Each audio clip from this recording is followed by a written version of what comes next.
paye le prix. Va vendre tout, viens prendre le champ. Toute grandeur a un prix. Tu dors peu, mais c'est juste une semaine de camp. Tu es là tôt. Il y a des gens qui sont en train de faire des courses, ils se baladent, ils disent je suis fatigué depuis hier, avant-hier, on est toujours là. Oh, mais toi, tu es là. Persévère jusqu'à la fin. Dis à ton voisin, persévère jusqu'à la fin. Ceux qui vont venir plus tard ne vont pas entendre ce que je vais dire, mais ce que je vais dire est tellement essentiel. Amen. C'est pourquoi je bénis Dieu pour vous. J'ai pris le temps à l'ouverture de faire des définitions importantes sur la notion de conquête. Alléluia. J'ai dit conquérir, c'est juste un rappel. C'est étendre de gré ou de force le règne de Dieu dans les domaines que Dieu nous assigne pour notre destinée. Elle peut être nous-mêmes, notre famille, notre domaine d'activité ou dans une génération dans laquelle Dieu nous place. C'est ça, conquérir. Conquérir, on ne va pas à la conquête pour soi, on va à la conquête pour notre Dieu. C'est pourquoi j'ai dit conquérir, c'est étendre le règne de Dieu. Donc tout territoire que tu veux gagner pour des ambitions personnelles n'est pas une conquête selon la parole. La conquête biblique, c'est Dieu qui a l'initiative, c'est Dieu qui prend le gain. Tout ce que nous sommes en train de faire ici, là, moi, j'ai rien à voir. Mais je sais une chose également de Dieu, c'est que quand Dieu t'utilise comme canal, quand il t'utilise comme canal pour atteindre ses objectifs, c'est un peu comme l'eau. Le tuyau de seau de scie qui envoie l'eau est le premier à être mouillé avant ta gorge. Donc Dieu ne peut pas t'utiliser sans te mouiller. Mais ce n'est pas te mouiller qui est l'objectif principal. Est-ce que vous comprenez? Donc la conquête, c'est étendre le règne de Dieu de gré ou de force. C'est pourquoi il dit à l'homme assujetti et domine. Ces deux responsabilités dans le mandat de domination sont importantes parce qu'elles révèlent l'intention de Dieu quand il dit assujetti. On ne peut pas assujettir s'il n'y a pas rébellion, une force opposée. Quelqu'un me dit Amen. Nous avons parlé également, nous avons défini le territoire. Un territoire peut être personnel, elle peut être physique, elle peut être spirituelle. Et nous avons vu, c'est juste des rappels, les 3 dimensions de la conquête. La conquête, la première dimension de la conquête territoriale, elle est spirituelle. C'est la base. Parce que les réalités spirituelles précèdent les réalités physiques. Hébreux 11, 3. Quand Dieu envoie donc Israël à conquérir Jéricho, ils ne vont pas tout de suite à Jéricho. Ils rencontrent Josué, il dit Josué, vois, je te livre. Donc il y a un acte spirituel d'abord qui précède l'acte physique. Mais même quand ils arrivent autour de Jéricho, Dieu leur donne des instructions spirituelles. Ils ne font pas de combat, mais ils arrivent à posséder Jéricho. Donc le spirituel conditionne le naturel. Voilà pourquoi cette première dimension, elle est essentielle. La deuxième dimension, c'est juste des rappels. La conquête, c'est la dimension qui est personnelle. Quand je parle de dimension personnelle, la conquête, ça veut dire tu ne peux pas conquérir pour Dieu si Dieu ne t'a pas d'abord toi-même conquis. D'où l'importance de laisser Dieu te gagner toi d'abord. Donc ton premier territoire à conquérir, c'est toi. Tu ne retournes pas dans ta localité en disant ah, on a dit de conquérir, où sont les terrains, où est-ce que... Non. Deviens la meilleure version de toi-même d'abord. Parce que ce que tu n'es pas devenu, tu ne peux pas l'avoir. Donc devenir est supérieur à avoir. Dis ça à ton voisin. Trop de pasteurs veulent devenir. C'est pourquoi il y a beaucoup de drames dans l'église. Parce qu'ils viennent, ils voient, ah mais tous ces grands pasteurs ont des grosses voitures. Mais comment ils font? Ils trouvent l'âge. Non. Donc tout de suite, le monsieur il est dans une convoitise. Mon ami, s'ils enlèvent leur chemise, pour voir les traces qu'ils ont derrière. On dit le poulet, quand il court, tu ne vois pas sa sueur, mais il transpire. Dans la vie, c'est facile de convoiter les fruits, de regarder pour dire, mais Dieu l'a béni. Non, il y a toujours un parcours, un processus derrière une réussite. Quand vous ne trouvez pas un parcours derrière une réussite, c'est du faux.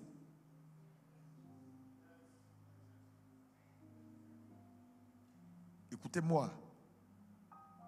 Si quelqu'un dort à côté de toi, tu le gifles et puis tu dis, le bishop a dit de te gifler. Parce qu'on ne vient pas dormir à l'église. Oui, il y a des gens, Satan ne veut pas qu'ils réussissent. Donc quand on dit des choses importantes, quand il est, il dit, le climatiseur là, vraiment, c'est pas bon. Donc, assois-toi comme un militaire, pas comme ça. Voilà. C'est important. Ce volet personnel dans la conquête, elle est essentielle. Devenez meilleur. Dis à ton voisin, deviens meilleur. Je n'ai pas envie de dire certaines choses parce que je suis en train de juste rappeler. Non, je veux revenir à mon message. Et la troisième dimension de la conquête, elle est commissionnaire. Jésus a dit, allez. Allez, faites de toutes les nations des disciples. Paul dit, ça sert à quoi pour moi de gagner le monde si moi-même je suis rejeté? Alléluia. Donc tu es un pasteur, deviens un bon pasteur. Arrête d'être un bon pasteur. Quand on t'approche, on doit sentir Jésus. On ne doit pas sentir un gars bizarre.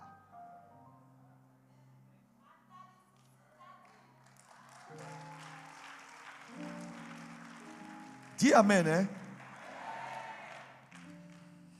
Et j'ai dit pour terminer que conquérir va nécessiter trois choses. Numéro 1, la parole qui fait la promesse. Parce que tout territoire que Dieu te donne pour te dire c'est ta promesse, en réalité c'est un territoire. Mais c'est la parole que tu reçois qui fait du territoire une promesse. Parce que Canaan, là, les gens sont allés là-bas il y a longtemps, ils se sont promenés.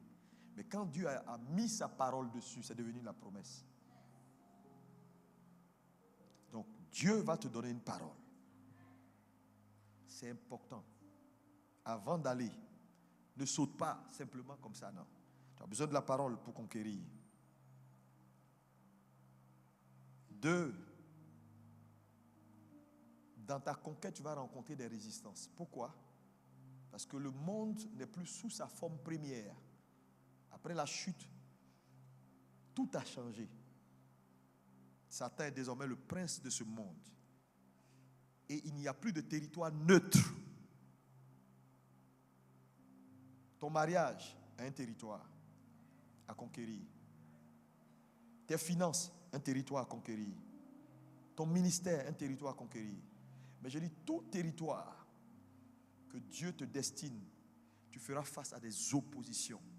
C'est pourquoi intégrer dans son esprit l'opposition, c'est avoir de la sagesse. Parce que Jésus a dit, 2 maisons ont été bâties, un sur le rocher, un sur le sable. Il dit, la tempête est venue pour les 2 maisons. Ça veut dire que tu vives bien, que tu sois saint, que tu sois un bon chrétien, que tu sois mauvais, que tu ne sois pas mauvais, tu feras face aux difficultés. Donc ce n'est pas ta sainteté qui va t'exempter de difficultés, mais ta sainteté et ton engagement va te donner les bases nécessaires pour faire face et vaincre l'adversité. C'est pourquoi prier pour être exempté des difficultés est une fausse prière. Parce qu'on ne peut pas prier pour dire Seigneur, épargne-moi les difficultés. Ça n'existe pas. Les difficultés viendront. Il dit la tempête viendra. Il n'a pas dit si elle vient. Elle viendra. Parce que le monde n'est plus neutre depuis la chute. Est-ce que quelqu'un peut me dire Amen? Et j'ai terminé pour dire que la conquête a toujours un prix. Ce matin, je vais continuer et je vais parler de ce que j'appelle conquérir par le principe de l'échange. Il faut bien m'écouter. Que Dieu m'aide parce que l'orateur qui arrive va prendre la parole vers 11h. On va lire Matthieu 25, verset 9. Ne vous levez pas, c'est bon. Quelqu'un me lit ça. Matthieu 25, verset 9. Oui. Les sages répondirent, non. Il n'y en aurait pas assez pour nous et pour vous.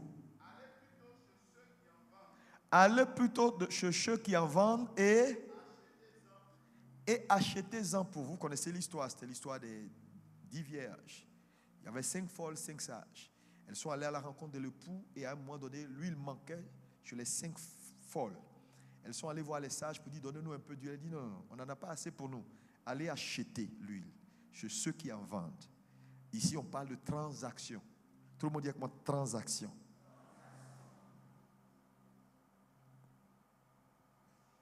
Retenez ceci, c'est important, je suis en train d'introduire. Avancer dans la vie et conquérir des territoires, surtout les territoires de votre destinée, va nécessiter que vous compreniez ce qu'on appelle le principe de l'échange. Trop de chrétiens ne comprennent pas le principe de l'échange. La vie est basée sur le principe de l'échange. Dieu nous a aimés, il a donné. Il dit donnez et il vous sera donné. Est-ce qu'on peut répéter ensemble? Il ne faut pas voir seulement l'argent. Non. Donner, ce n'est pas forcément l'argent. On peut donner des valeurs. Donnez et il vous sera donné. Donc vous voyez que même la vie tient sur la loi de l'échange. Je vis parce que j'expire et j'inspire. Je vis parce que j'expire, donc je libère le CO2 qui sert aux plantes pour leur survie. Et j'inspire parce que les plantes ayant reçu mon CO2 me donnent de l'oxygène pour que je vive. Donc là où la loi de l'échange n'est pas comprise, la mort intervient systématiquement. Quand tu vas dans une morgue, tu vois un mort qui est couché, ce principe n'est plus actif dans sa vie. Il ne reçoit plus simplement parce qu'il ne peut plus donner. Donc la mort intervient quand on ne peut plus rien donner. Parce que c'est le donner qui active le recevoir. Donc la vie tient sur ce principe. Et quand vous êtes des hommes de Dieu, il vous faut de la sagesse pour comprendre le principe. Parce que même Jésus a été utilisé comme une monnaie d'échange pour notre salut. Dieu a tant aimé le monde qu'il a pris son Fils et il a activé la loi de l'échange pour nous avoir. C'est peut-être trop compliqué tout ce que je suis en train de dire, je ne sais pas. Ça va? Ok. Donc, réussir, conquérir, ne va pas seulement nécessiter de la bataille. Tu vas arriver sur des territoires où ce ne sera pas parabakoriaba, je casse votre tête, je prends. Non, ce ne sera pas ça. Ce sera de la transaction qu'on va te demander. Donc, il y a des transactions qui vont s'imposer à toi pour la conquête de certains territoires. C'est-à-dire, tu vas arriver, ce ne sera pas palabre. Ce sera juste négociation. Qu'est-ce que tu offres pour prendre? Si tu n'as rien à offrir, ton combat sera inutile. Donc, le combat a une limite. Quelqu'un me dit Amen. Regardez, Dieu, il peut frapper Satan. Ça, c'est facile. Mais dans la transaction qu'il va mener pour nous avoir, il n'y a pas frappé. Hein? Il n'y a pas frappé parce qu'il y a la loi. Et la loi peut exiger une transaction. Quand il présente tout, Satan dit, je ne veux pas. Je veux toi. Je veux toi. Parce qu'il n'y a pas un sang inférieur qui peut racheter un sang, c'est-à-dire une entité supérieure. Tu les as fait à ton image. Donc aucun ange ne peut prendre leur place. C'est toi seul qui peux prendre leur place. Donc il réclame Dieu lui-même pour rendre l'homme. Mais ce qu'il ne savait pas, et vous savez, Satan, il manque toujours d'une connaissance. C'est que Dieu a la capacité de donner sa vie et de la reprendre lui-même. Voilà le piège de Satan.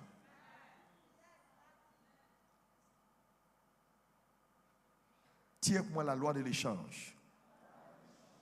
Et Dieu, sachant que la vie est basée sur la loi de l'échange, ne va pas nous laisser orphelins. Il va nous donner des choses pour que dans notre expansion, dans l'accomplissement de son règne et de son œuvre, dans tous les domaines d'activité, que tu sois homme d'affaires, pasteur, tout, tu as besoin de comprendre que Dieu nous a donné quelque chose. Et donc, je vais t'amener dans un voyage pour te montrer dans la parole de Dieu 12. Est-ce qu'on peut dire avec moi 12? 12 devises ou monnaies que tout chrétien qui doit conquérir doit savoir, doit comprendre. Parce que tout ne sera pas la bataille. Ta capacité d'offrir est ce qui détermine ton influence.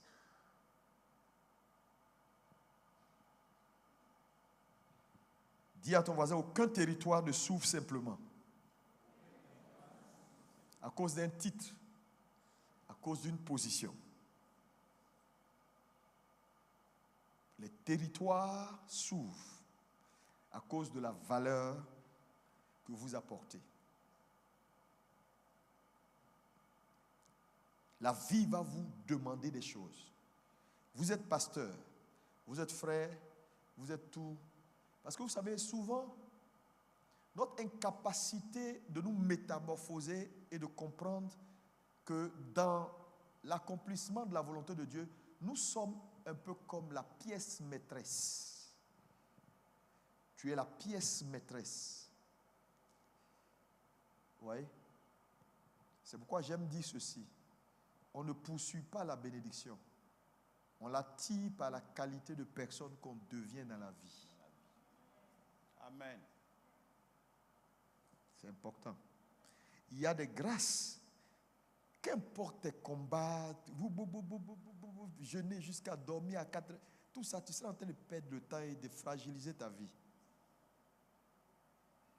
Il y a un niveau quand tu vas atteindre.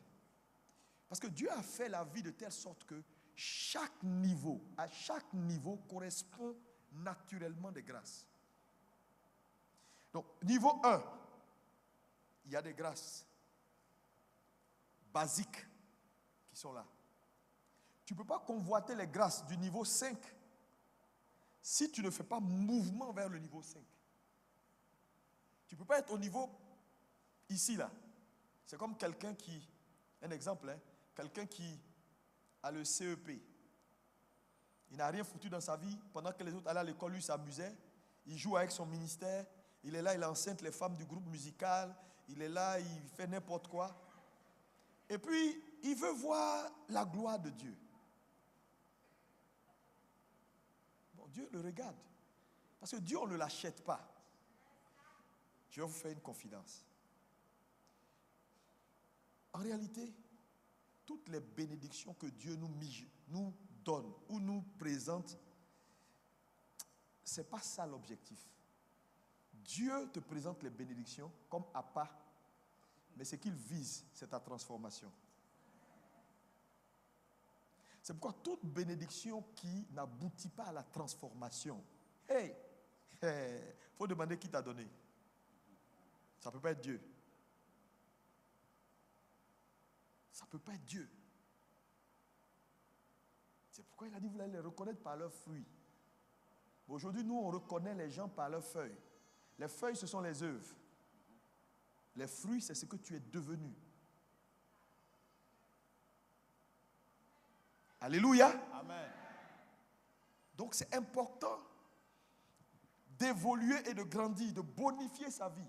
Quand ta vie est bonifiée, quelqu'un, par exemple, qui a le CEP, et puis il dit, il veut une Range Rover. Même si on te donne une Range Rover, c'est une bénédiction empoisonnée. Parce que quand le frein va avoir un problème, on te dit 495 000 francs pour changer le frein, tu as un problème. Donc, ça sert à quoi la Range Rover là, que tu as?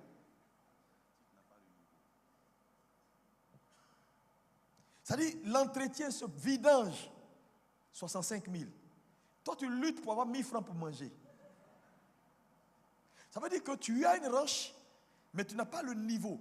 Ta vie n'est pas montée au niveau de ce que tu cherches.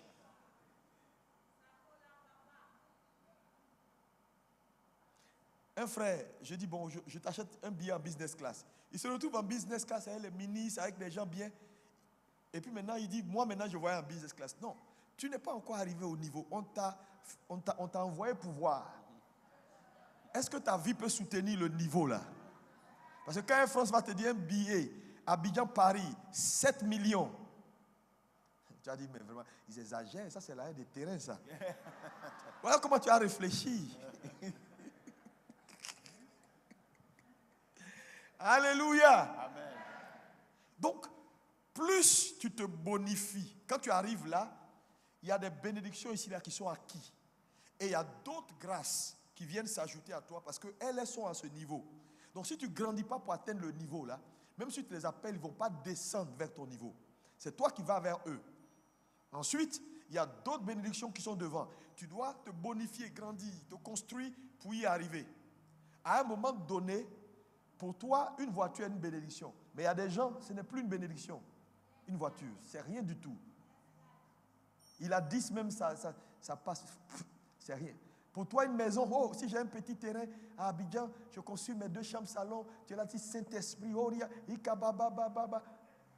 le gars, il est assis à côté de toi, il dit, ce gars-là est en train d'embrouiller la ligne du ciel. Écoutez, trouvez une chambre salon quelque part, il va se débrouiller. Pour que la ligne soit libre, parce que nous, on parle des milliards, comment conquérir le monde. Vous voyez que, donc, les grâces sont par niveau. Que Dieu change ton niveau. Amen. Qu'il te change. C'est pourquoi beaucoup de gens ne s'en sortent pas. Et ils se posent la question, pourquoi je prie, je parle la langue, je prie, il m'a dit, non, ce n'est pas ça d'abord. J'ai dit, ce que tu n'es pas devenu, tu ne l'auras jamais. Tu vas porter veste, tu vas ressembler aux gens qui ont l'argent. Mais en réalité, c'est quelqu'un qui est en veste. Lui seul, il sait.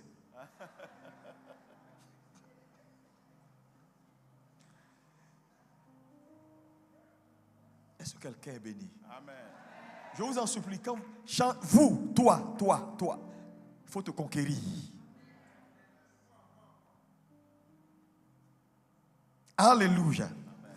Lorsque Joseph arrive en Égypte, pour conquérir l'Égypte et devenir gouverneur, il n'est pas devenu que gouverneur.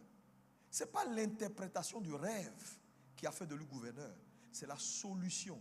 Ce qu'il a donné, la valeur ajoutée. Il a donné la solution de la famine. Ce n'est pas l'interprétation du rêve. Hein. Tu interprètes et puis après. Il n'y a pas de solution. C'est la solution. Il avait quelque chose. Donc là où on n'a rien à offrir, il y a des territoires qu'on ne peut pas avoir.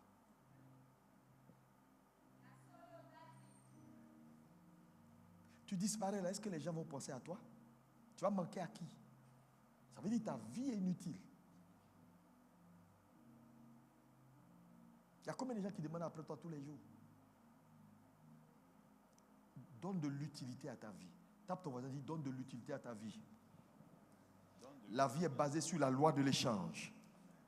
Dis-lui ça. C'est pourquoi il faut apprendre à servir avant de diriger. Mais les gens veulent diriger sans servir. Apprends à servir. Qu'importe le niveau que Dieu te donne, c'est toujours le supérieur qui bénit l'inférieur. Soumets-toi, sers. Ne cherche pas tout de suite la position. C'est une position sans structure, est vide. Tu n'as pas vu des gens qui ont des positions qui disent rien à personne et que toute l'entreprise compte sur un petit gars qui est dans un coin pour faire le boulot? Vous êtes assis dans l'église, voyez votre utilité. Principe de l'échange.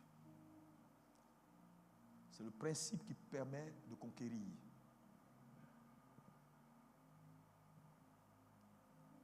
Trouver des solutions et votre influence sera automatique. Vous savez, avoir de l'influence, ce n'est pas parler en langue, prier. L'influence est liée à ta capacité à satisfaire,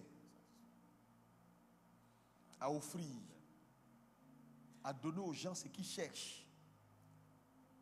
quand tu leur as donné ce qu'ils cherchent, ils vont t'ouvrir leur territoire. Je te dis la vérité. Même les païens que vous voyez là, s'ils sont pas, beaucoup de païens ne nous suivent pas encore, c'est parce qu'ils ne trouvent pas encore leur compte dans ce qu'on fait. Non, la vérité. On est entre nous, on parle la langue. Les gens viennent à l'église, sont là, les chrétiens. Ça dit que si moi je n'étais pas chrétien, et puis je viens dans une église, les églises évangéliques, je ne sais pas si j'allais me convertir. Parce que le spectacle, souvent qu'on voit dans l'église, peut faire perdre la foi. Il ne faut pas servir le plus grand, le plus puissant, et avoir cette apparence de mendiants, de gens bizarres. Quelque part, ce n'est pas bon. Est-ce que vous savez, un éléphanteau, c'est l'enfant de qui? D'un éléphant. Est-ce que tu as besoin de jeûner et prier pour qu'un éléphanteau grossisse? Jamais. Si tu veux, il faut le maudire, il va grossir devant toi. Amen. Parce qu'il y a des gens, il y a des choses qui sont liées. Non, je vous dis ces choses pour vous dire, arrêtons la religion. Arrêtons la religion. Changeons pour être à l'image de notre Créateur. Parce qu'on te voit là, vraiment, il n'y a rien qui ressemble au Dieu que tu sers. Ce Dieu-là doit être un méchant Dieu. Parce que quand les païens qui adorent Satan, Satan dit je donne les bénédictions à qui je veux. Eux ils vont là-bas, ils adorent les eaux.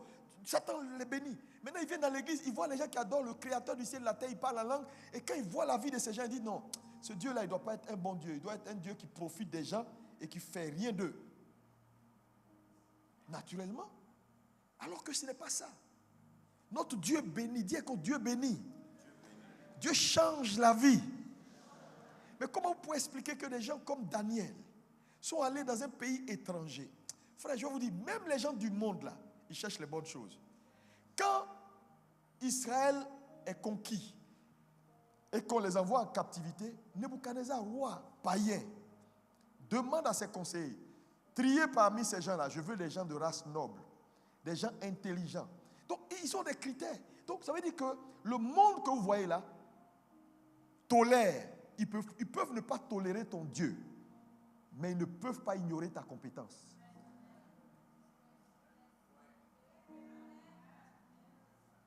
Le problème de l'église, c'est ça. Oh, c'est des païens, c'est des païens. Non, les gars, il dit, donnez, je veux des gens. Ils ont choisi des nobles, des gens nobles, des gens bien éduqués. Et Daniel en faisait partie. Daniel entre dans le système. Frère, sous 3 rois païens, Daniel a étendu le règne de Dieu. Comment il a fait?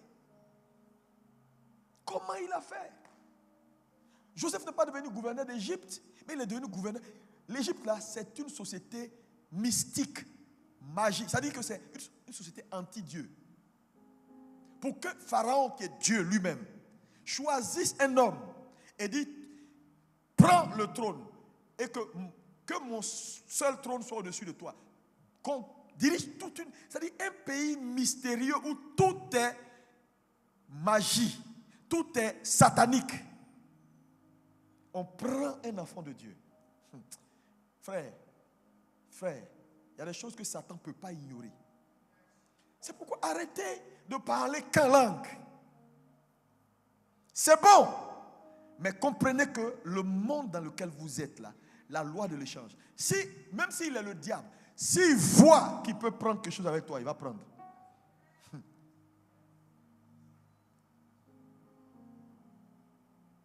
Qu'est-ce que tu as à offrir? Tu peux devenir premier ministre de Côte d'Ivoire. Mais oui, je te dis, si tu as ce qu'il faut pour donner, les gens vont aller te chercher, même si tu es pasteur. Même si tu es pasteur.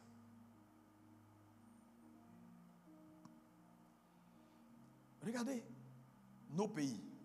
Nos pays sont en réalité, un pays est juste un territoire, mais en réalité, les vrais pôles à posséder, ce sont les sphères d'influence. L'économie, l'éducation, la mode. Quoi encore? Citez-moi. La justice. La justice, la culture, toutes ces choses-là. C'est eux qui font un pays. Regardez aujourd'hui, nos enfants subissent. Parce qu'on n'a aucun chrétien à l'Assemblée nationale qui peut influencer les lois pour que les lois n'aillent pas contre nos valeurs chrétiennes. On est assis dans l'église, on parle la langue seulement. On est dans les nations. Les médias, les modes, ils nous imposent des modes qui sortent de l'enfer. Mais il y a combien de chrétiens dans la mode pour que Dieu inspire des modèles du royaume? Vous voyez qu'on subit la vie. On subit la vie. À quel moment on va renverser la tendance? Je veux que tu réfléchisses ce matin. C'est pourquoi je viens de te parler. On parle de conquête territoriale. Il y a des sphères d'influence. La politique, c'est la gestion d'une nation. Voilà tout. Oh, ils sont mauvais. C'est des païens. On parle. Mais toi, tu es où? Tes fidèles même là, les 1 2 dans ton église qui essaient de travailler un peu pour élever leur niveau, tu les appuies pour dire venez jeûner et prier. Frère, il y a des gens qui jeûnent et prient. Il y a d'autres qui ne jeûnent pas, ils ne prient pas. Mais leur importance, comme les Joseph d'Arimathée dans le système. Qu'est-ce que tu mets comme cadre dans ton église pour influencer ton peuple à comprendre? Tout le monde n'est pas pasteur. Une église où tout le monde est appelé. Chez moi ici, il n'y a pas appelé. Appelé, ça veut dire quoi? Ce sont les appelés. Appelés où? Appelés. Même les cadres, directeurs de banque, médecins, c'est eux là les appelés.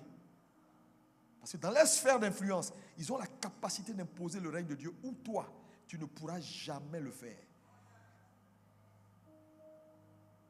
C'est pourquoi l'Église doit changer sa façon d'éduquer son peuple.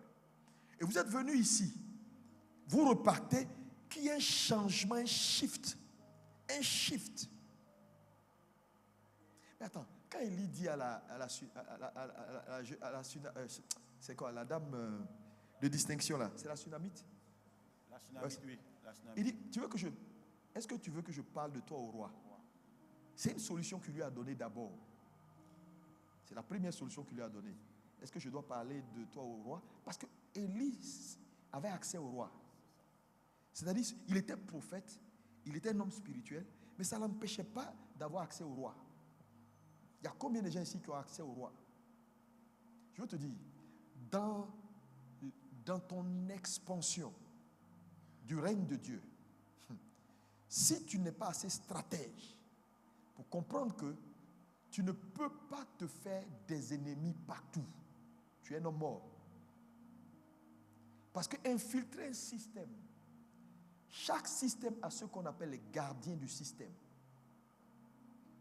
Quand Daniel arrive à Babylone, qu'est-ce qui se passe? Il tisse amitié avec le conseiller du roi Aspenaz. Est-ce que vous savez que c'est Aspenaz qui l'a aidé? Qui a mis sa tête à prix pour permettre à Daniel de ne pas manger les mets du roi. Et Daniel lui a proposé un deal. Donne-moi un peu de temps, je vais manger ce que Dieu me demande de manger là, et que les autres mangent les mets du roi. Et puis si, après le temps, rien ne change, ok. Mais la Bible dit, Aspenaz dit, mais si Nebuchadnezzar apprend ça, il va me tuer. Mais comme tu es mon ami, frère, ça veut dire, conquérir va nécessiter que tu aies des amis qui ne sont pas forcément de ton camp.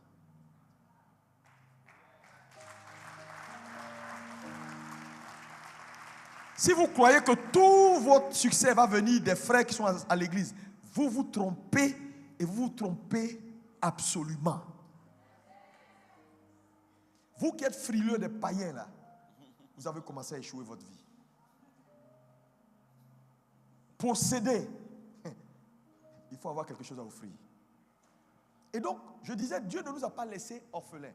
Il nous a donné ce que je peux appeler la monnaie. Le royaume a des monnaies d'échange. Et on commence par la première monnaie que vous connaissez tous et qui est la plus petite des monnaies, c'est l'argent. Dis avec moi l'argent. C'est la plus petite devise du royaume. Et de ces 12 monnaies-là, ils sont classifiés en 3 groupes. Il y a les monnaies matérielles, ou les devises matérielles. Il y a les monnaies morales, ou les devises morales. Et il y a les monnaies, ou les devises spirituelles. Voilà les 3 catégories. La première devise qu'il vous faut avoir absolument dans votre quête de conquête, la première devise qui fait partie des devises matérielles, parce qu'il y a 3 groupes, matériel, moral et spirituel. Dans les devises matérielles, le premier et le plus petit, c'est l'argent. C'est pourquoi j'aime dire, si tout ce que tu cherches dans ta vie, c'est l'argent, tu es perdu. Parce que l'argent est la plus petite devise dans les devises du royaume. L'argent est le dernier. Mais le fait qu'elle soit dernière ne veut pas dire qu'elle n'est pas importante. Non, c'est pas ce que je suis en train de te dire. Lis-moi Proverbe 3, verset 9. Proverbe 3, verset 9. Honore l'Éternel avec tes biens et avec les prémices de tout ton revenu. Ici, ce verset est en train de nous dire que par nos biens, nous avons également la capacité d'honorer Dieu. Donc ça veut dire qu'un homme qui n'a pas,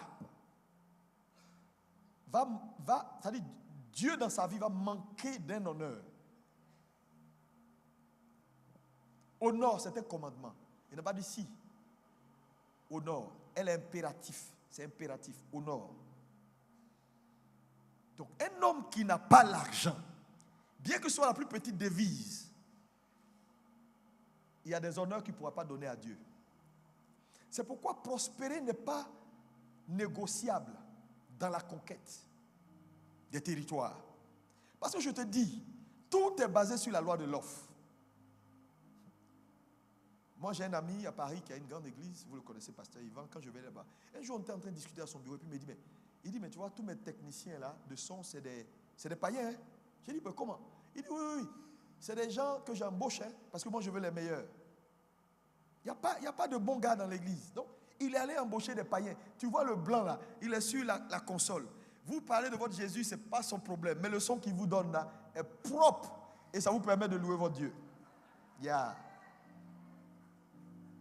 C'est ça. Mais il paye le monsieur là cher. Parce que la loi de l'offre, frère, ce que tu as peut te permettre d'avoir tout ce que tu cherches dans la vie. Et donc il paye. Donc vous voyez que si vous manquez, cher pasteur, dis à ton voisin, tu n'as pas le droit de manquer. Oh, dis-lui ça bien. Bon, les gens citent toujours le verset de, 1 Timothée 6, verset 10. On dit, l'amour de l'argent est la racine de tous les maux. Mais on dit bien l'amour. On n'a pas dit l'argent est la racine de tous les maux, mais l'amour. L'argent est un serviteur. Il ne doit pas être ton maître. Tout simplement. Moi, je te dis la vérité. L'argent, ça ne me dit rien du tout. Tu ne me connais pas, c'est ça. Je ne suis pas en train de plaisanter. Hein. Quand je cherche l'argent, c'est pour servir Dieu. C'est pour donner des résultats. C'est pour donner à Dieu un témoignage. Que les gens disent, ton Dieu, là, il est fort. Hein. Donc, on peut servir Dieu et puis être comme ça. C'est tout. Ce qui me guide quand je cherche l'argent. Et c'est ce qui doit te guider. Dis-moi Amen. Amen. Alléluia. Amen. On acclame le Seigneur pour...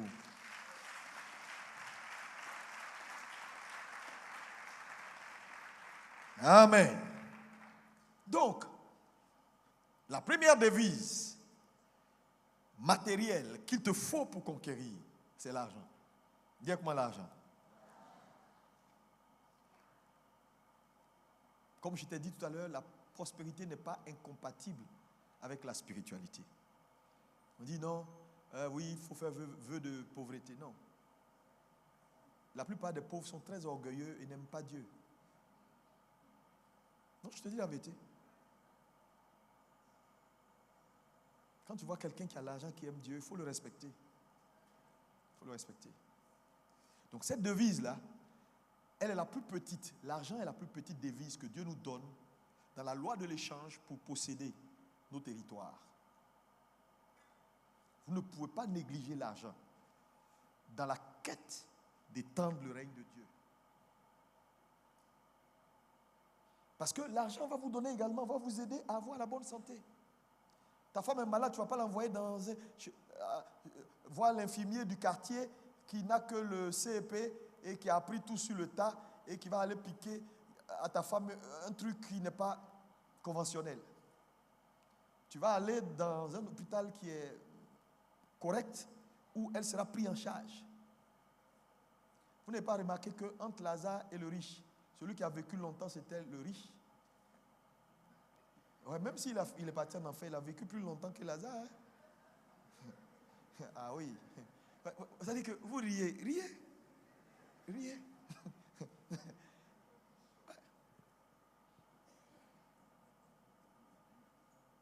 Frères et sœurs, je déclare que l'Éternel trouve son bon trésor. Étendre le règne. Si tu n'as pas ce qu'il faut, frère, tout s'achète. Je dis, tout. Même quand tu veux faire une campagne d'évangélisation, il y a des instruments. Ce sont les païens qui les ont. Les grands podiums. Il faut payer. Tu veux faire du social, donner la nourriture, aider les gens un peu partout. Mais il faut de l'argent pour servir Dieu. Quand tu veux étendre le règne de Dieu, tu ne peux pas négliger cette devise, cette monnaie qui est l'argent. C'est la plus petite des monnaies. Elle est la dernière, mais elle est importante. C'est pourquoi travaille pour que Dieu bénisse les œuvres de tes mains. Sinon, frère, j'aime dire ceci. L'argent, ce sont les pieds de l'onction. Tu peux avoir l'argent. Tu peux avoir l'onction, la grâce. Si tu n'as rien, frère, ta gloire sera locale, villageoise. Ouais. Je te dis, quelqu'un qui a ton onction et qui a reçu la grâce de posséder, il va aller à l'international. Parce que pour passer tes émissions sur une chaîne, il faut payer. Même les chaînes chrétiennes. EMCI va te demander de l'argent. Lui, là, va te demander de l'argent.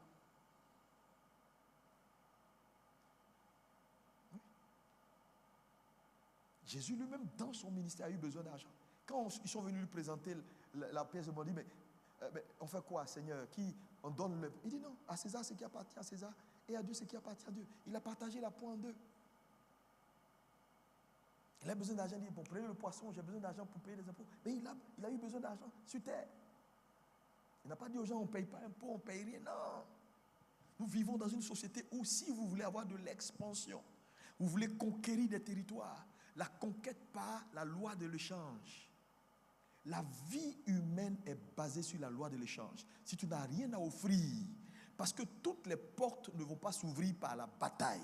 Il y a des portes qui vont nécessiter des transactions où on va te demander des choses. Il te faut un terrain pour que l'église bâtisse les hôpitaux, les trucs. Tu fais comment?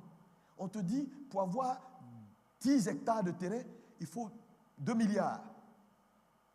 Non, on va parler en langue. Tu te promènes partout, tu vois les terrains des gens. Tu dis, Dieu a dit, il va faire transfert de richesses. Je possède. C'est de la sorcellerie spirituelle.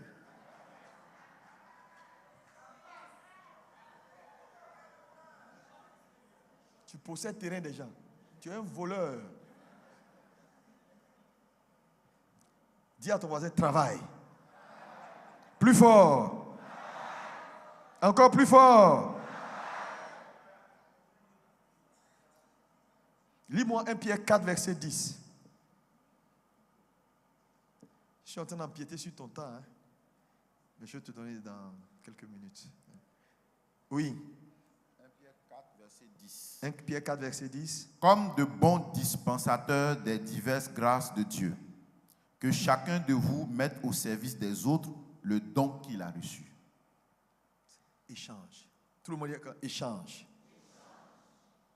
Ce que tu offres est important pour ce que tu deviens. Je vous en supplie par les compassions de Christ. Pasteur, ne jouez pas avec votre capacité à prospérer dans l'œuvre. Oui, au ciel, Même Dieu au ciel, il n'est pas pauvre. Même les rues, c'est en or. Hein? Pourquoi toi, tu veux souffrir? Non, on a fait veuve de pauvreté. Et puis ils aiment chanter ce cantique-là. Notre nouvelle patrie est le royaume des cieux. Ce n'est rien, frappez-moi sur la terre. Ce n'est rien, poussez-moi. Moi, je chante jamais ce chant. Je n'ai pas besoin qu'on me frappe sur la terre pour aller au ciel. Je n'ai pas besoin de souffle.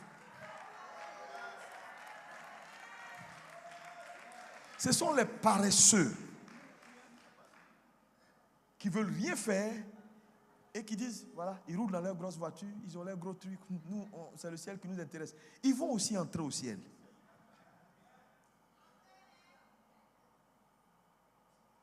Travaille. Dis à ton voisin, travaille.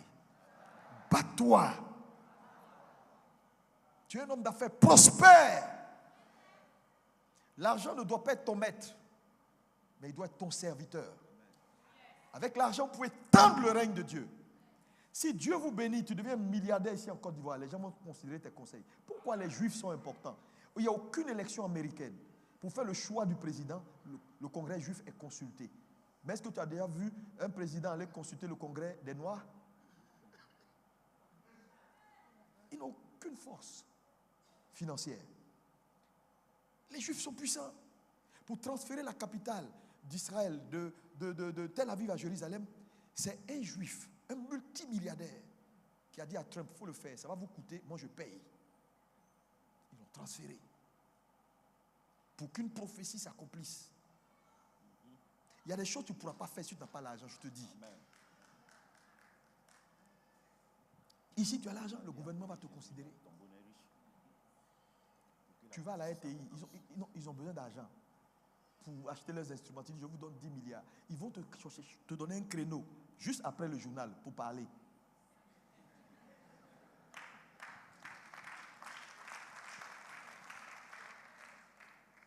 Tu fais des campagnes, tu soignes les gens, tu ouvres, tu renouvelles les instruments dans les hôpitaux, tu fais les trucs. Mais les gens vont t'appeler pour dire, mais vraiment on est venu te dire merci, au moins tu aides le gouvernement. J'ai dit, tu seras. Ils vont te lire, ils vont t'acclamer pour dire, il n'a qu'à être le maire de tout notre coin là, c'est lui. Et à partir de là, tu gagnes un territoire où tu peux imposer avec sagesse le règne de ton Dieu.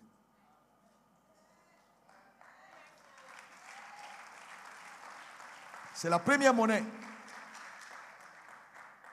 Donc, il y a des monnaies que Dieu nous a données pour que la loi de l'offre, nous puissions offrir ces monnaies-là. Parce que vous savez, une monnaie, elle est importante. C'est une devise, c'est un instrument d'échange de biens ou de services. Elle sert de transaction. Elle est comme une mesure de valeur. Et les monnaies nous permettent de faire ce qu'on appelle de l'acquisition. Donc là où il n'y a pas de monnaie, il y a des acquisitions qui vont te manquer. Ouais, des acquisitions qui vont te manquer. Église, prospère à tous égards. La deuxième devise matérielle que Dieu nous a donnée, ce sont nos dons et nos talents. C'est une devise. Oui, le don est une devise, est une monnaie. 1 Pierre 4, verset 10, que chacun mette au service des autres le don et le talent. Donc avec le don, on peut échanger. Parce que le don crée de la valeur. Et la valeur a la capacité de te donner de l'influence. Parce que les hommes poursuivent des valeurs. J'ai besoin de quelque chose, je dis, qui sait faire? Vous allez voir que la plupart des très bons coiffeurs, toi, tu peux avoir tout dans ta vie, tu ne peux pas avoir accès à un président. Mais il y a un coiffeur qui, lui seul, le grand dictateur là, c'est lui seul qui attrape sa tête, qui dit, tourne ici. Tourne ici. Tourne ici. Il ne peut rien dire, il a besoin de se coiffer. Donc vous voyez que cette monnaie-là peut te permettre d'entrer là où personne ne peut entrer. Donc il y a quelque chose que tu as découvert. C'est une monnaie. C'est une monnaie. Donc je t'ai parlé de les trois catégories de devises que Dieu nous a données. Devises matérielles, devises morales et devises spirituelles. Nous sommes sur les devises matérielles. 1, l'argent. Ce sont les plus élémentaires de ton don et ton talent. Dis-moi amen. Parce que le don crée de la valeur. Et la valeur t'ouvre des opportunités.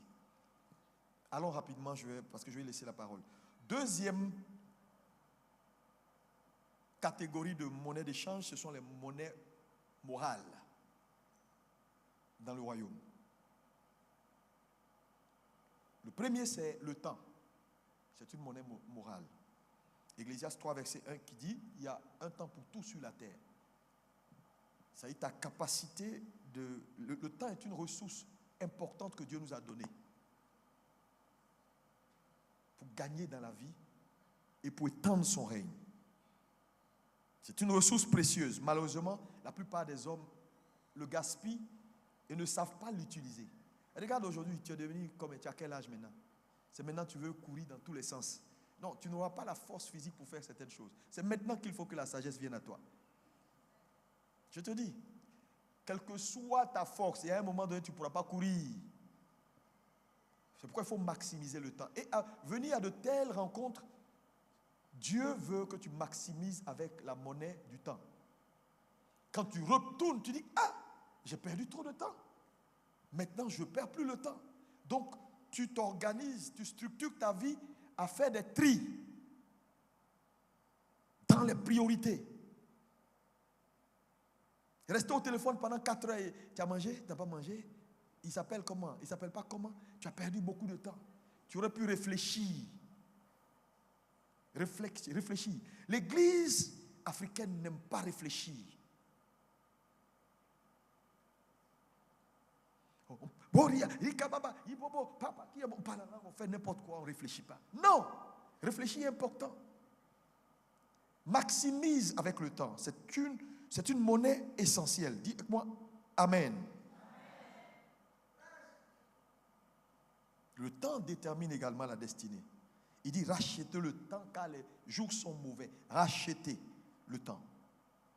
Il dit dans le psaume 90, verset 12, il dit enseigne-nous à compter nos jours afin que la sagesse nous habite. Tu ne vas pas rester jeune éternellement. Il y a des choses que tu dois les faire maintenant. Dis à ton voisin maintenant. Parce que quand tu sors de la saison, tout devient difficile. En saison, la saison a la capacité de te donner un boost. C'est pourquoi vous allez voir que dans une église, en général, la plupart des jeunes sœurs, quand elles parlent au pasteur, elles vont dire, papa, vraiment, les jeunes là me fatiguent, tout le monde veut me marier. Mais celles qui ont passé la saison, elles vont dire, mais pasteur, l'église, il n'y a pas de garçons là-bas. Vous voyez que tous dans la même église, d'autres voient trop de garçons, d'autres voient rien. Parce qu'elles sont hors saison, tout simplement. Donc, hors saison, les choses deviennent compliquées. Tu veux manger une mangue hors saison, ça va te coûter 3 fois, 10 fois le prix. Mais en saison, tout est moins cher. C'est pourquoi il faut maximiser le temps. Il faut maximiser le temps. Arrêtez d'être là, comme ça. On dort, on fait les choses. Faites les choses maintenant et maintenant. Dites Amen. Ici, quelques années, tu seras un ancêtre sur le mur de tes enfants, en blanc-noir. On dit ça, c'est notre ancêtre. Mais lui, là, il n'a rien foutu. C'est à cause de lui, on souffre. Que ce ne soit pas ton histoire. Mais que tes enfants bénissent. Ça dit bénissent ta mémoire pour dire, ah non, cet homme, il a racheté le temps. Il a bâti, il a construit. Et à cause de lui, voilà ce que nous sommes devenus. Parce qu'on dit un homme sage laisse l'héritage aux enfants de ses enfants. Que Dieu te donne cette grâce au nom de Jésus. Alléluia. Gagne des batailles pour que tes enfants viennent et puis qu'ils se baladent. Alléluia. C'est maintenant qu'il faut gagner du temps. Donc, le temps est également une monnaie que Dieu nous a donnée dans les devises morales, le temps. Deuxièmement, une autre monnaie importante dans la devise morale, c'est l'intégrité. Dis avec moi l'intégrité. Lis-moi le Proverbe 11, verset 3, rapidement. Et puis Proverbe 22, verset... Oui, vas-y. L'intégrité des hommes droits. L'intégrité des hommes droits les dirige, mais les détours des perfides causera leur ruine. Leur ruine. Note ceci. Proverbe 22, verset 1 maintenant. Alléluia. La réputation est préférable à de grandes richesses. Et la grâce vaut mieux que l'or et l'argent. voyez que donc l'intégrité est une devise importante qui est supérieure à l'argent. Oui, l'intégrité est supérieure à l'argent. Il y a des endroits où tu ne peux pas entrer malgré tout ce que tu as comme richesse. Mais quelqu'un va te faire entrer parce qu'il croit en toi. Donc l'argent n'est pas tout. C'est pourquoi j'ai dit l'argent est le b.a.-ba. Si tout ce que tu recherches dans ta vie, c'est l'argent, tu es perdu. L'intégrité est une devise morale que Dieu nous a donnée pour posséder des territoires. Amen. Il y a des portes qui te seront ouvertes parce que les gens disent, lui là il est bon. On le recommande. On le recommande. Un bon nom. Ne cherche pas à avoir à tous les prix. Ce n'est pas à tous les prix qu'on avance dans la vie. Moi, il y a des gens, j'ai aucun respect pour eux. Malgré leur grand ministère, leur grand nom, tout le tapage. Si on me dit, tu veux ressembler à qui? Je ne vais pas pointer ce monsieur-là. Je vais pointer quelqu'un qui poursuit des valeurs, qui a des valeurs de vie, de famille. Non. Je vous dis, il y a des gens, je les respecte, que Dieu les bénisse dans leur ministère et tout ce qu'ils font, mais ça ne m'intéresse pas. Parce que quand je regarde l'homme, il n'est pas intègre. Un bon nom. Ton nom est cité dans tout ce qui est scandale. C'est toi. On rentre ici, il n'est pas sérieux. Il est sérieux. Tu te défends. Tu prends ton argent, tu étouffes les gens. Mais malgré tout ça, on sait que tu n'es pas un gars sérieux.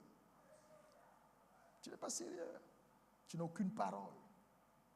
Tu parles ici, tu dis aux gens, on va faire ça. Tu prends l'argent, tu mets dans ta poche, tu ne fais jamais ce que tu as dit.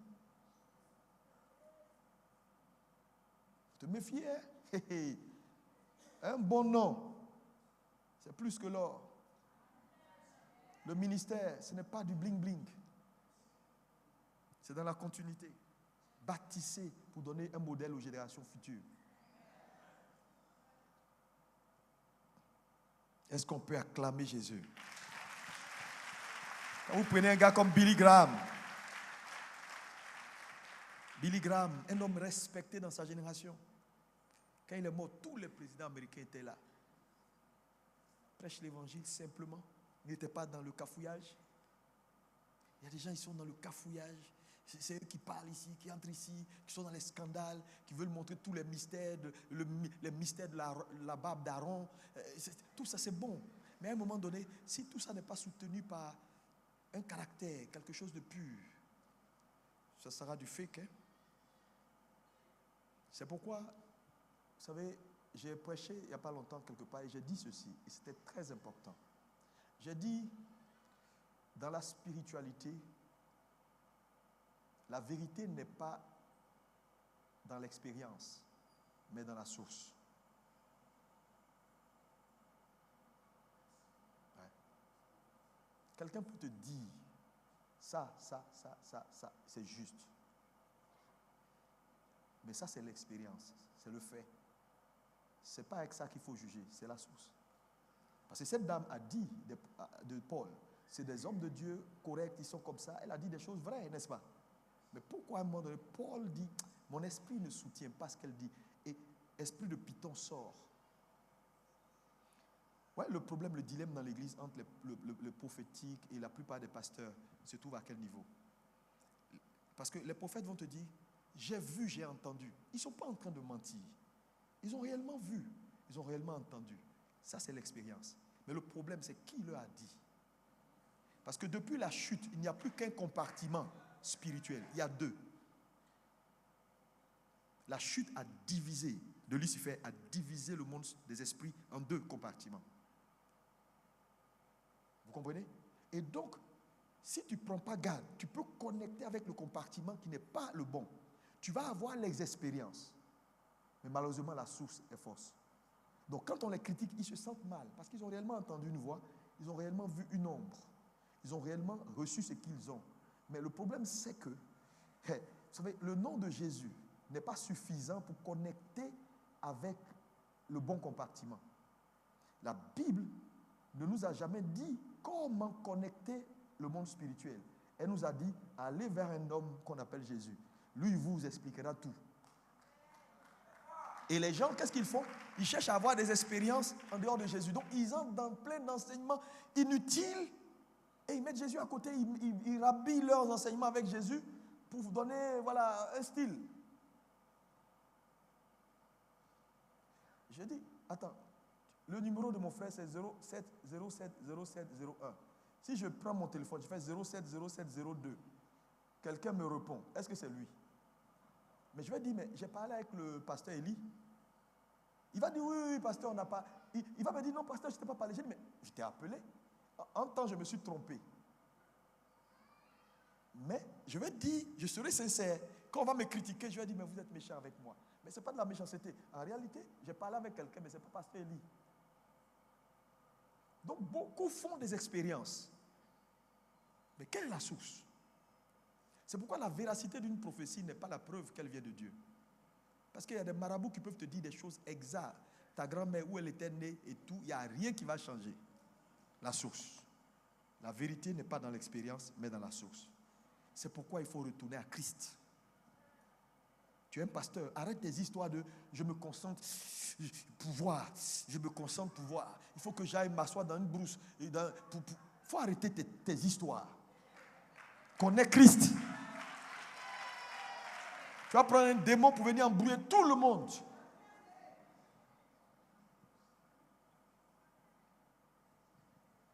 Est-ce que quelqu'un est béni? Dans les devises morales, j'ai parlé de quoi? Du temps, de l'intégrité et ensuite les relations stratégiques. Ce sont des monnaies. Ecclésiaste 4, verset 9 dit, deux valent mieux qu'un. Dans la conquête des sphères d'influence et des territoires, vous ne pouvez pas jouer avec ces devises-là. Avoir bâti des relations stratégiques. Je vous l'ai dit tout à l'heure, Daniel, quand il est entré à Babylone, la première chose qu'il a compris, il fallait bâtir une relation stratégique avec Aspenaz, le conseiller du roi. Sinon, c'était foutu pour lui. Si Daniel n'avait pas eu Aspenaz, il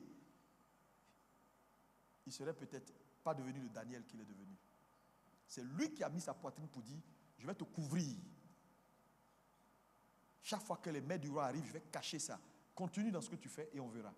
Et la Bible dit, Daniel fut trouvé meilleur que ses contemporains. Joseph, il a eu qui? Les chansons. Même s'il a oublié à un moment donné, c'était le temps de Dieu. Dieu voulait ça.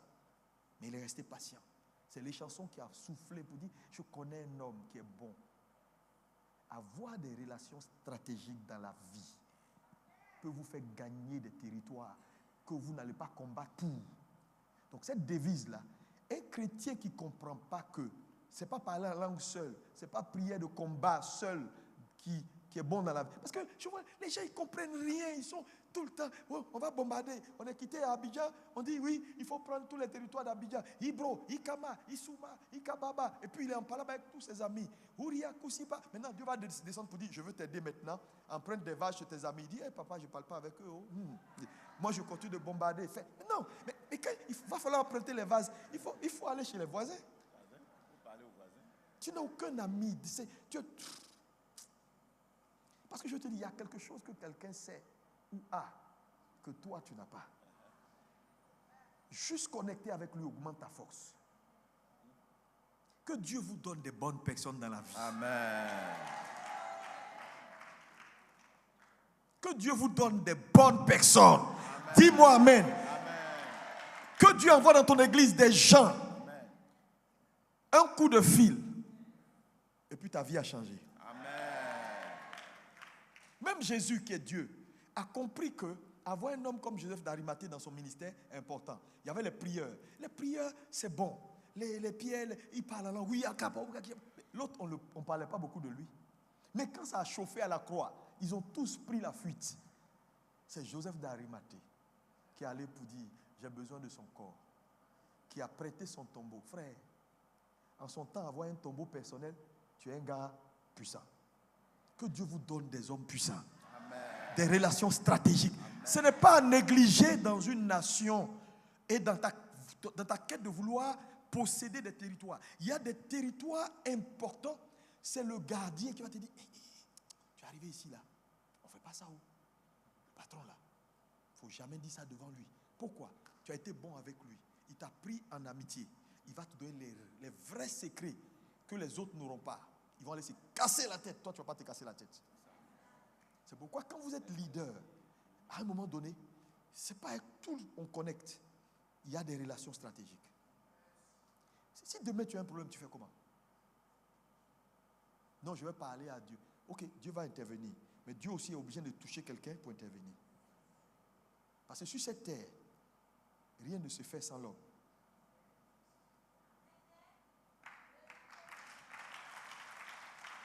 Ce que je dis là est important. Hein? Je vous le dis avec beaucoup d'amour. Mais comprenez, mon message de ce matin est très important. Alléluia. Est-ce que tu es béni? Amen. Allons sur la dernière catégorie et je vais laisser le micro. Ce sont les devises spirituelles. Dans les devises spirituelles, le premier, tu as la foi. La foi est une monnaie d'échange pour posséder tes promesses. Rien n'est impossible à celui qui croit. Il y a des territoires, il y a des environnements où tu vas arriver. Il te faut avoir une véritable foi pour entrer dans tes promesses.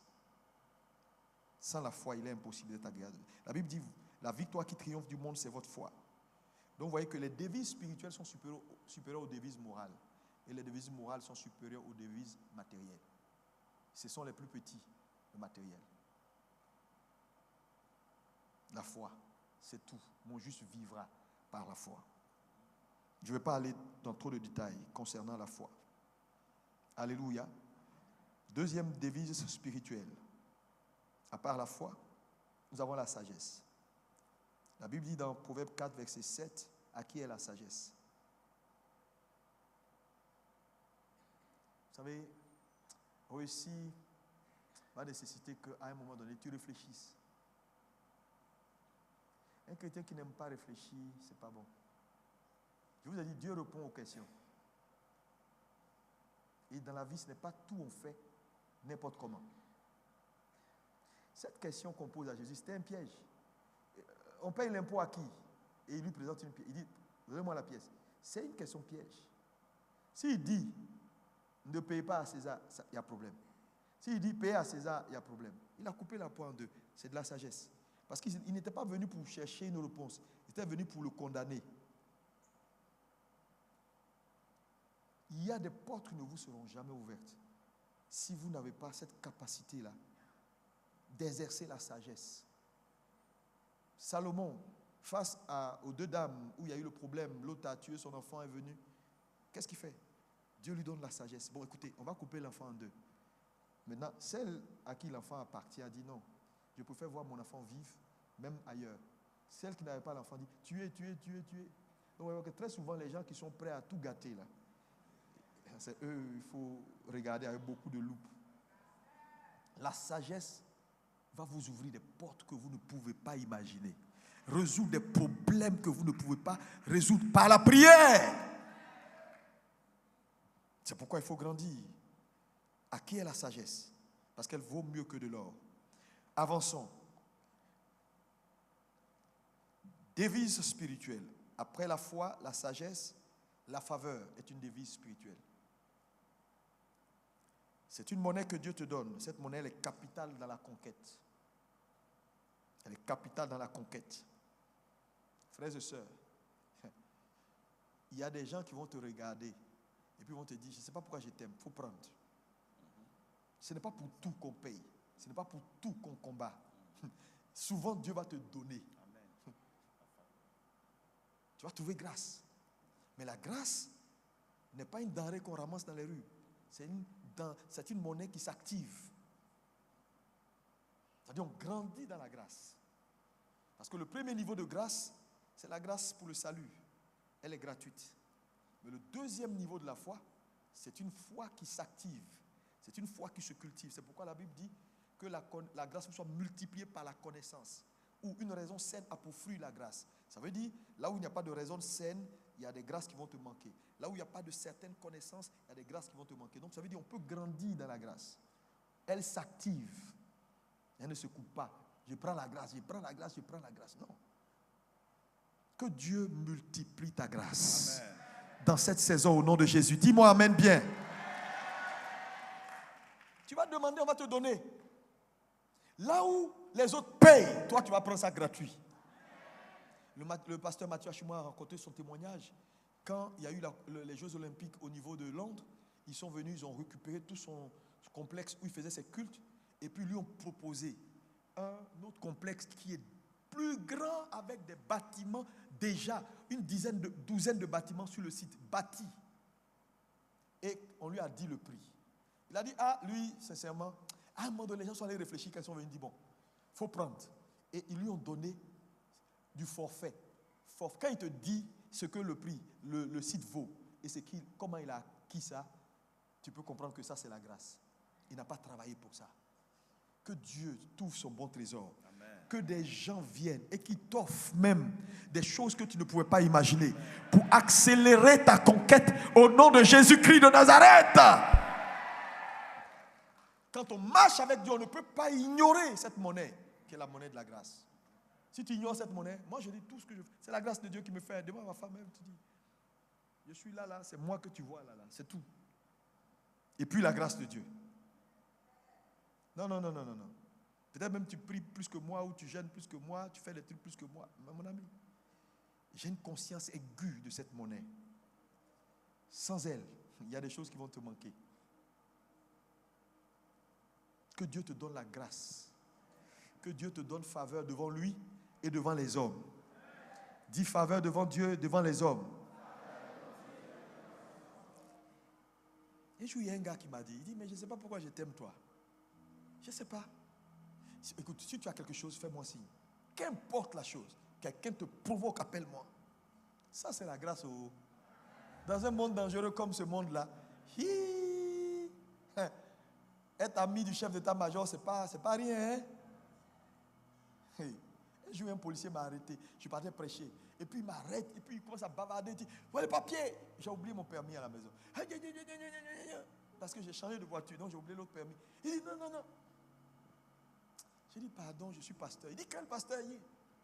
J'ai dit, il faut comprendre. J'ai négocié, il ne veut pas. J'ai dit, bon, j'ai pris mon téléphone. Allô? Parlez-lui. Oui. Je suis au garde à vous. Ok. Il a rendu mes pièces. Il dit, ouais, c'est vous qui faites qu'on ne nous respecte pas? Oui.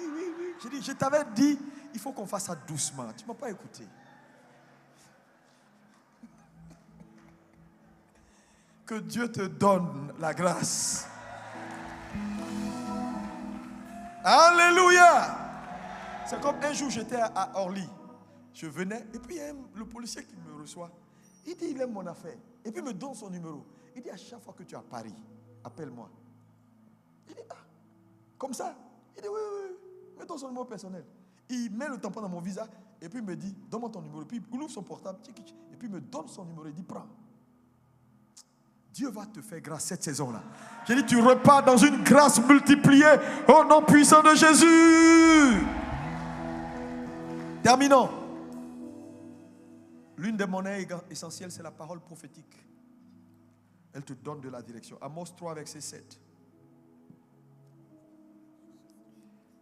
Alléluia.